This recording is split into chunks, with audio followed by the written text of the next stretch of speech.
नमस्कार, the public में आपका स्वागत। मैं हूं राम प्रकाश राय। खबरों और उसके अपडेट्स के साथ खबरों की शुरुआत शहीद सीडीएस के साथ। हेलीकॉप्टर हादसे में शहीद हुए शहीदों का आज अंतिम संस्कार होगा। शहीद सीडीएस जनरल बिपिन रावत को पूरे राजकीय सम्मान के साथ उनका जो पार्थिव शरीर है उनको आज अंतिम विदाई दी जाएगी। इससे पहले उनका पार्थिव शरीर उनके आवास 3 कामराज मार्ग पर अंतिम दर्शन के लिए रखा जाएगा। सामान्य नागरिक दोपहर साढ़े 12 बजे तक उनके अंतिम दर्शन कर सकते हैं। वहीं जो सेना के लोग हैं, सैन्य कर्मी हैं, वो उनको 12:30 से लेकर के 1:30 बजे तक उनके पार्थिव शरीर का अंतिम दर्शन कर उनको अपनी श्रद्धांजलि दे सकते हैं। दोपहर 2 बजे उनकी अंतिम यात्रा निकाली जाएगी। दिल्ली कैंट के बरार स्क्वायर में जनरल रावत का अंतिम संस्कार होगा। आपको बताते चलें कि बृहस्पतिवार शाम को सुपर हरक्यूलिस विमान से सभी दिवंगतों के पार्थिव शरीर को दिल्ली लाया गया था। शाम 8 बजे दिल्ली के पालम एयरपोर्ट पर इनके शव पहुंचे थे। उस वक्त वहां प्रधानमंत्री नरेंद्र मोदी, रक्षा मंत्री राजनाथ सिंह, एनएसए अजीत डोभाल सहित बड़ी संख्या में लोग और शहीदों के परिजन मौजूद थे। प्रधानमंत्री ने सभी शहीदों को श्रद्धांजलि दी। साथ ही साथ पीएम ने सभी शहीदों के परिजनों से मिल करके उनको ढांढस बंधाया। दूसरी खबर भी शहीदों की, इनके सम्मान की। तमिलनाडु के हेलीकॉप्टर हादसे में शहीद हुए शहीदों के शव को कल दिल्ली लाया गया था। शहीदों का शव जिन जिन रास्तों से गुजरा, लोगों ने उनका खूब सम्मान किया। सड़क के दोनों तरफ लोग खड़े थे। सभी की आंखें जो थीं वो भीगी थीं। नम आंखों से शव ले जा रहे वाहनों पर लोगों ने फूल बरसाकर शहीदों को श्रद्धांजलि दी। इसके बाद एयरपोर्ट पर भी बड़ी संख्या में लोग मौजूद रहे थे और वहां प्रधानमंत्री के साथ साथ तमाम लोगों ने इन शहीदों को श्रद्धांजलि दी थी। तीसरी खबर किसानों की।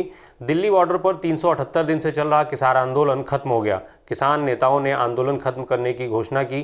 किसान नेताओं ने सरकार के झुकने और किसानों की मांगों मानने के बाद जो संगठन थे, किसान संगठन, उन्होंने ये कदम उठाया। हालांकि इस मौके पर किसान नेताओं ने ये भी कहा है कि ये आंदोलन का अंत नहीं है, इसे केवल स्थगित किया गया है। संयुक्त किसान मोर्चा 15 जनवरी को फिर से मीटिंग कर रहा है, जिसमें आंदोलन की समीक्षा की जाएगी। आपको बताते चलें कि कल भारत सरकार की तरफ से चिट्ठी जारी की गई थी, जिसमें किसानों द्वारा जो मांग की जा रही है उसमें एमएसपी, किसानों पर दर्ज जो मुकदमे हैं उनकी वापसी, शहीद किसानों को मुआवजे जैसे तमाम मुद्दों पर सहमति दी गई थी। जिसके बाद किसान जो संगठन है उन्होंने आंदोलन खत्म करने की घोषणा की। अब जो तमाम जगहों पर इनके टेंट लगे थे वो उखड़ने शुरू हो गए हैं।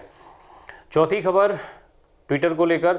हर मुद्दे पर ट्विटर पर दिखाई देने वाले, सक्रिय रहने वाले, ट्वीट करने वाले पंजाब कांग्रेस के प्रधान नवजोत सिंह सिद्धू ट्विटर पर ही घिर गए हैं।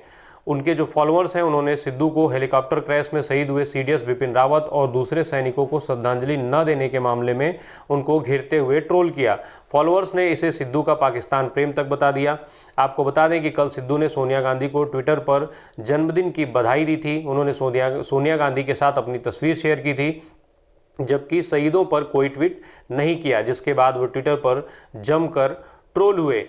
पांचवी खबर विदेशी मीडिया की।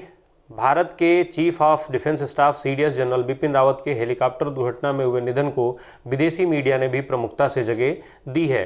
Don, South China Morning Post, BBC, New York Times, Al Jazeera जैसे बड़े मीडिया प्लेटफॉर्म्स ने सभी ने जनरल के साहसिक कदमों और सैन्य सुधार के उनके कामों को सराहते हुए इसे भारत के लिए अपूरणीय क्षति बताया है। छठी खबर देश में हो रही इस समय की चर्चित शादियों को लेकर के। भारत में इस वक्त 2 शादियां मीडिया और सोशल मीडिया में खूब चर्चा का विषय है। इसमें एक शादी बॉलीवुड की है तो दूसरी राजनीति के दिग्गज की।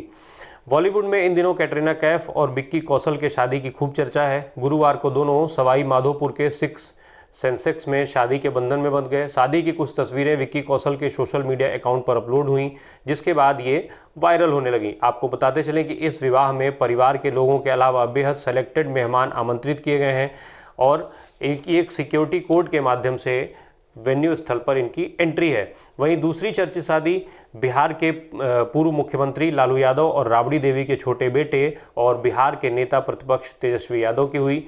गुरुवार को तेजस्वी रेचल के साथ परिणय सूत्र में बंध गए। शादी का पूरा कार्यक्रम दिल्ली के साकेत स्थित मीसा भारती के सैनिक फार्म हाउस पर हुआ। शादी कार्यक्रम में परिवारजनों के अलावा यूपी के पूर्व मुख्यमंत्री अखिलेश यादव और उनकी पत्नी डिंपल यादव भी शामिल रहे।